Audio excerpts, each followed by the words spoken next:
आज हम पढ़ेंगे लाख की चूड़ियाँ। 8th क्लास के सीबीएसई का है बसंत। पहला चैप्टर कवर हो चुका है, सेकंड चैप्टर है लाख की चूड़ियाँ। बहुत ही इजी चैप्टर है, समझना भी बहुत आसान है और जिसने ध्यान से सुन लिया उसको क्वेश्चन आंसर में ज़्यादा माथा पीछी करने की ज़रूरत नहीं है। आपको किसी भी टाइप में क्वेश्चन पूछेगा ना तो आपको समझ आ जाएगा, आप उसको बहुत ही अच्छे से लिख सकते हैं। ठीक है, तो चलो शुरू करते हैं।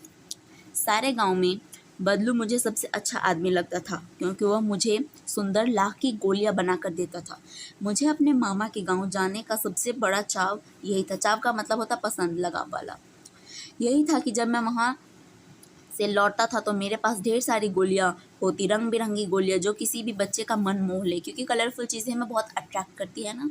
तो वो भी कहते हैं कि कलरफुल थी ना तो वो मुझे बहुत पसंद थी और वो मन मोह लेती थी, इतनी अच्छी उनको लगती थी। ठीक है, वैसे तो मेरे मामा के गांव होने के कारण मुझे बदलू को बदलू मामा कहना चाहिए था, परंतु मैं उसे बदलू मामा ना कहकर बदलू काका कहा करता था, जैसे कि गांव के सभी बच्चे उसे कहा करते थे। बदलू का मकान कुछ ऊंचे पर बना था। मकान के सामने बड़ा सा सहन था जिसमें एक पुरानी नीम का वृक्ष लगा था। उसी के नीचे बैठकर बदलू अपना काम किया करता था। बगल में भट्ठी दहकती रहती थी क्योंकि भट्ठी से ही मतलब जो आग होता है उस पर वो चूड़ियाँ सेकता था और बनाता था, जिसे वह ला के पिघलाया करता था। सामने एक लकड़ी की चौखट पड़ी रहती थी जिस पर लाख के मुलायम होने पर वह उसे सलाह के सामने पतला करके चूड़ी का आकार देता था। वहीं उसके पास में 4-6 विभिन्न प्रकार की बेलनुमा मुगेड़ियाँ रखी रहती थी जो आग से कुछ पतली और पीछे से मोटी हुआ करती थी। लाख की चूड़ियाँ का आकार देखकर वह उन्हें मुगेड़ियों पर चढ़ाकर गोल और चिकना बनाता और तब एक एक करके पूरे हाथों की चूड़ियाँ बना चुकने के पश्चात वह उन पर रंग करता, यानी कि कलरफुल उसे बनाता था। इसका मतलब ये होता है। ठीक है, यहाँ पे लाइटिंग की प्रॉब्लम है बहुत। चलो अब विजिबल है बहुत अच्छे से। वे कहते हैं कि बदलू यह कार्य सदा ही एक मचिए पर बैठकर किया करता था जो बहुत ही पुरानी थी। बगल में ही उसका हुक्का रखा रहता था जिसे वह बीच बीच में पीता रहता। हुक्का मतलब हबल बबल। गांव में मेरे दोपहर का समय अधिकतर बदलू के पास ही बीता। वह मुझे लल्ला कहा करता और मेरे पहुंचते ही मेरे तुरंत एक मचिया मंगा देता।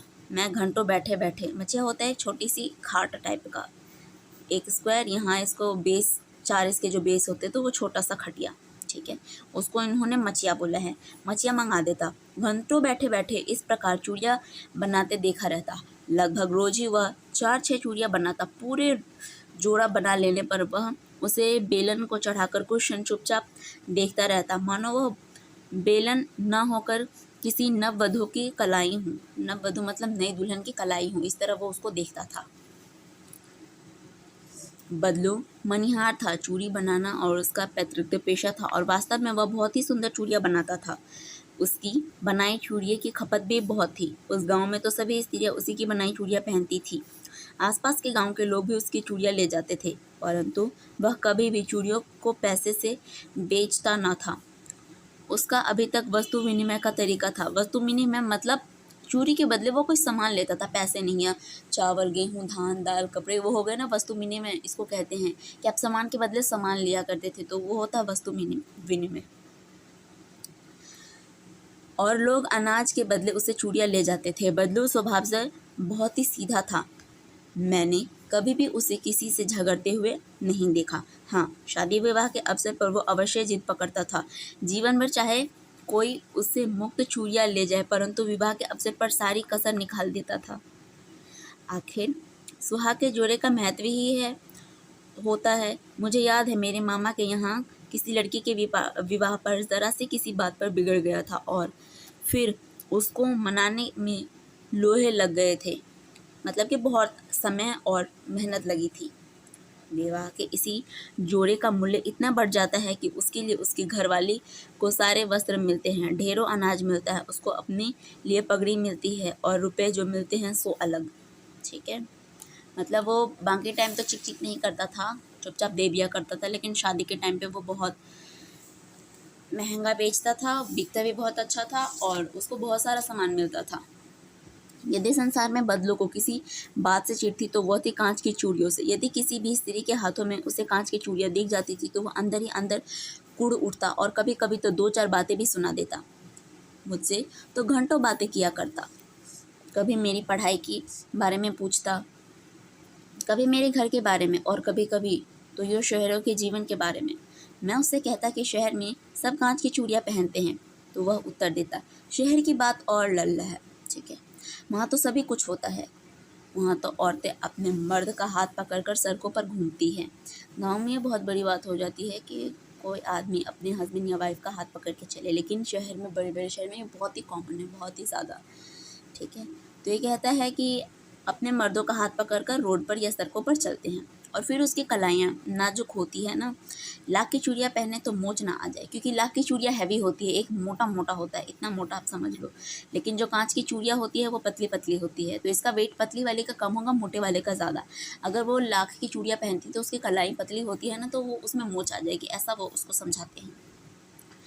कभी कभी बदलो मेरी अच्छी खासी खातिर भी करता। जिन दिनों उसकी गाय की दूध होता वो सदा मेरे लिए मलाई बचा कर रखता, और आम की फसल में तो मैं रोज ही उसके यहाँ 2-4 आम खाता। ठीक है। इन सब बातों के अतिरिक्त जिस कारण वह मुझे अच्छा लगता वह था कि लगभग रोज ही वह मेरे लिए 1-2 गोलियां बना देता। मैं बहुधा हर गर्मी की छुट्टी में अपने मामा के यहाँ चला जाता और 1-8 महीने वहाँ रहकर स्कूल खुलने के समय तक वापस आ जाता। परंतु 2-3 बार ही मैंने अपने मामा के यहाँ गया होऊंगा। तभी मेरे पिता की एक दूर के शहर वाली बदली हो गई और एक लंबी अवधि तक मैं अपने मामा के गांव ना जा सका। तब लगभग 8-10 वर्ष के बाद जब मैं वहाँ गया तो इतना बड़ा हो चुका था कि लाख की गोलियाँ में मेरी रुचि नहीं थी, क्योंकि छोटे बच्चे होते हैं ना, उन्हें ऐसे खिलौनों से प्यार होता है, लेकिन बड़े हो जाते हैं तो हमारी चॉइस जो पसंद है वो बदल जाती है। तो वो कहते हैं कि 8-10 साल बाद मैं जा रहा हूँ, अब मेरी जो है गोलियों में रुचि नहीं है, मतलब मैं उन सबसे नहीं खेलता हूँ। अतः गांव में होते हुए भी कई दिन तक मुझे बदलू का ध्यान ना आया। मैं गांव में तो गया पर मुझे बदलू मामा की याद ही नहीं आई।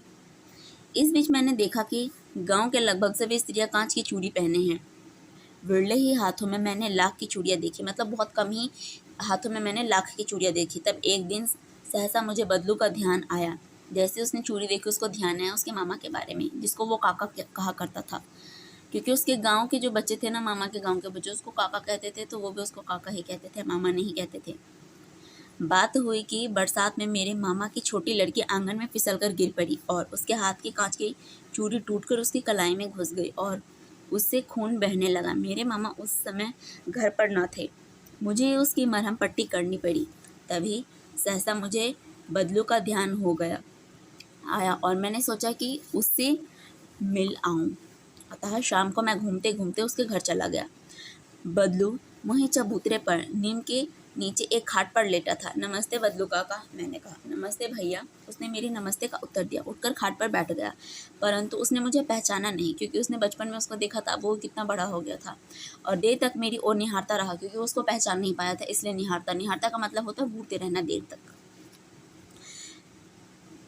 मैं हूँ जनार्दन काका, आपके पास से गोलियां बनाकर ले जाता था। मैंने अपना परिचय दिया, अपना नाम बताता है वो और ये बताता। बदलू फिर चुप रहा, मानो वह अपनी स्मृति पलट पर अतीत के चित्र उतार रहा हो, और तब वह एकदम बोल पर, आओ आओ लल्ला, बैठो, बहुत दिन बाद गांव आए। हाँ, इधर आना ही हो सका नहीं हो सका, मतलब वो बोलता है जनार्दन कि इधर तो आना नहीं हो सका काका, मैंने चौपाई पर बैठते हुए उत्तर दिया।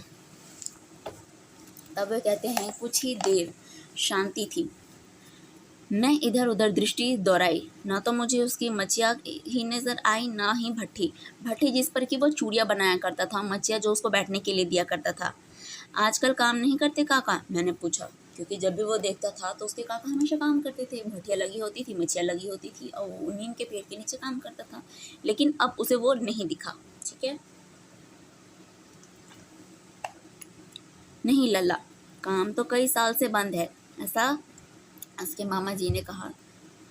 मेरी बनाई चूड़ियाँ कोई पूछे तब तो गांव गांव में कांच का प्रचार हो गया है। वह कुछ देर चुप रहा, फिर बोला, मशीन युग है ना यह लल्ला, ऐसा आजकल यह काम मशीन से होता है, खेत भी मशीन से जोते जाते हैं, और फिर जो सुंदरता कांच की चूड़ी में होती है लाख से कहाँ संभव है, ऐसा वो कहते हैं।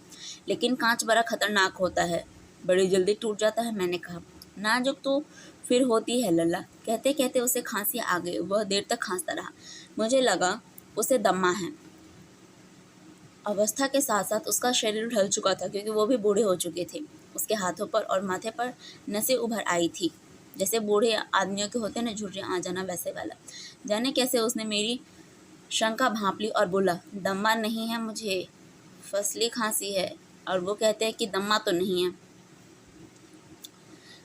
उसको गैस करके उनको बता दिया, यही महीने 2 महीने से आ रही है, 10-15 दिन से ठीक हो जाएगी। मैं चुप रहा।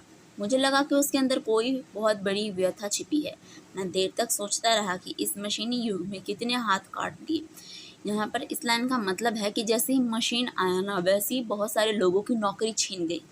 नौकरी छीन गई तो पैसे नहीं आएंगे, पैसे नहीं आएंगे तो अपना घर कैसे चलाएंगे। तो यहाँ पे इस लाइन का ये मतलब है, मशीनी युग ने हाथ काट दिए। जो लोग काम हाथों से किया करते थे, आज वही मशीन से होता है। ठीक है। कुछ देर फिर शांति रही, जो मुझे अच्छी नहीं लगी। आम की फसल अब कैसी है काका? कुछ देर पश्चात मैंने बात का विषय बदलते हुए पूछा। अच्छी है लल्ला, बहुत अच्छी है, उसने लहराकर उत्तर दिया और अंदर अपनी बेटी को आवाज़ दी। अरे रज्जो, लल्ला के लिए आम तो ले आ। फिर मेरी और मुखिए जो थी होकर बोला, माफ़ करना लल्ला, तुम्हें आम खिलाना भूल गया था। नहीं नहीं काका, आम तो इस साल बहुत खाए हैं। वाह वाह, बिना आम खिलाए कैसे जाने दूँ तुमको? मामा जी कहते हैं कि मैं तुम्हें आम खिलाए बिना कैसे जाने दूँ, पर जो जनार्दन है वो कहता है मैं तो इस साल मैंने बहुत आम खाए हैं। मैं चुप हो गया। मुझे वो दिन याद हो आए जब मेरे लिए मलाई बचा कर रखता था। गाय तो अच्छी है ना काका? मैंने पूछा।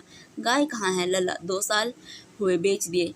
कहाँ से खिलाता, क्योंकि वो उतना जो था वो नहीं कमाता था कि वो गाय को भी खिला सके, तो गाय को उसने बेच दिया। इतने में रज्जो, उसकी बेटी, अंदर से एक डलिया में ढेर सारा आम ले आई। यह तो बहुत है काका, जनार्दन ने कहा। इतने कहाँ खा पाऊंगा, मैंने कहा। वाह वाह वाह। वह हंस पड़ा। शरीर ठहरे ना, मैं तुम्हारी उम्र का था तो इसके चौगुना आम एक वक्त में खा जाता था। वक्त का मतलब है समय, मतलब एक ही टाइम में बहुत सारा 4 गुना आम खा जाता था, 4 टाइम। आप लोगों की बात और है, मैंने उत्तर दिया। अच्छा, बेटी लल्ला को 4-5 आम काट कर दो, सिंदूरी वाले देना। देख लल्ला कैसे हैं, इसी साल यह पेड़ तैयार हुआ है। रज्जू ने 4-5 आम गुठलियों से लेकर मेरी ओर बढ़ाया। आम लेने के लिए मैंने हाथ बढ़ाया तो मेरी निगाह एक क्षण के लिए उसके हाथ पर ठिठक गई। गोरी गोरी कलाइयों पर लाख की चूड़ियाँ बहुत ही फब रही थी। फब का मतलब होता अच्छा लग रहा था, सुंदर। बदलू ने मेरी दृष्टि देख ली और बोला, पर यह आखिरी जोड़ा बनाया था जमींदार साहब की बेटी का विवाह पर। 10 आने पैसे मुझको दे रहे थे, मैंने जोड़ा नहीं दिया, कहा शहर से ले आओ। मैंने आम ले लिए और खाकर थोड़ी देर पश्चात चला आया। मुझे प्रसन्नता हुई कि बदलू ने हार कर भी हार नहीं मानी थी। उसका व्यक्तित्व कांच की चूड़ियाँ जैसा न थी, आसानी से टूट जाए। वो हमेशा से तो चूड़ियाँ बनाता था, लेकिन मशीनी युग में उसका काम जो है बंद हो गया। लोग कांच की चूड़ियाँ पसंद करने लगे, लाख की चूड़ियाँ बंद हो गई। उसे बिल्कुल अच्छा नहीं लगा, लेकिन वो चाहता था कि लोग ना जो है लाख की चूड़ियाँ पहने, कांच की नहीं। यहाँ पर क्वेश्चन आंसर के अलावा जो है वर्ड मीनिंग दिया हुआ है, जो कि इम्पॉर्टेंट है। इसकी PDF वीडियो बनाकर मैं डाल दूँगी, ठीक है। सबके जो लिंक है आपको डिस्क्रिप्शन में मिल जाएंगे, वरना आप सर्च कर लेना मेरे नाम से, आपको मिल जाएगा। तो शब्द अर्थ आप देख लो एक बार। चाव यानी कि रुचि, तीव्र इच्छा या चाव। सलाख, सलाई धातु की छड़। मुगरी, गोल या मुठियादार लकड़ी जो ठोकने पीटने के काम आता हो। पैतृक, पूर्वजों का या पिता से प्राप्त हुई पुश्तैनी। खपत, माल की बिक्री, वस्तु, पैसे से ना खरीदकर एक जो वस्तु विनिमय है, जो कि मैंने बोला सामान का आदान प्रदान। वस्तु विनिमय, पैसों से ना खरीदकर एक वस्तु के बदले दूसरी वस्तु लेना। कसर, घाट पूरा करना या कमी। नाजुक यानी कि कोमल या सॉफ्ट, पगड़ी होती है सिर पर जो लपेटते हैं हम। मरहम पट्टी दवाई करना। मचिया होती है खटिया। मुखातिब होता है देख कर बात करना। डलिया होता है बांस का एक छोटा सा पात्र। आप छोटा सा बास्केट या बकेट बोल सकते हो, जो बांस की बनती है उसको डलिया कहते हैं। स्वप्ना होता है सजना या शोभा। ठीक है, इस वाले चैप्टर को हम यहीं पे फिनिश करते हैं। इससे पहले कि स्ट्रॉन्ग का क्वेश्चन आंसर आप देख लेना, वरना वीडियो बहुत लॉन्ग हो जाएगी। आपको लाइन टू लाइन कैसे लिखा जाता है, अगर वो वीडियो चाहे तो आप मुझे बता देना कमेंट में, मैं वो भी अपलोड कर दूँगी। थर्ड चैप्टर हमारा बहुत जल्दी आएगा, बस की यात्रा। जिसने नहीं पढ़ा है फर्स्ट चैप्टर इसका, वो जाके पढ़ लें, और सबके लिंक डिस्क्रिप्शन में। चलो आज के लिए इतना ही, बाय बाय, मिलते हैं अगले वीडियो में।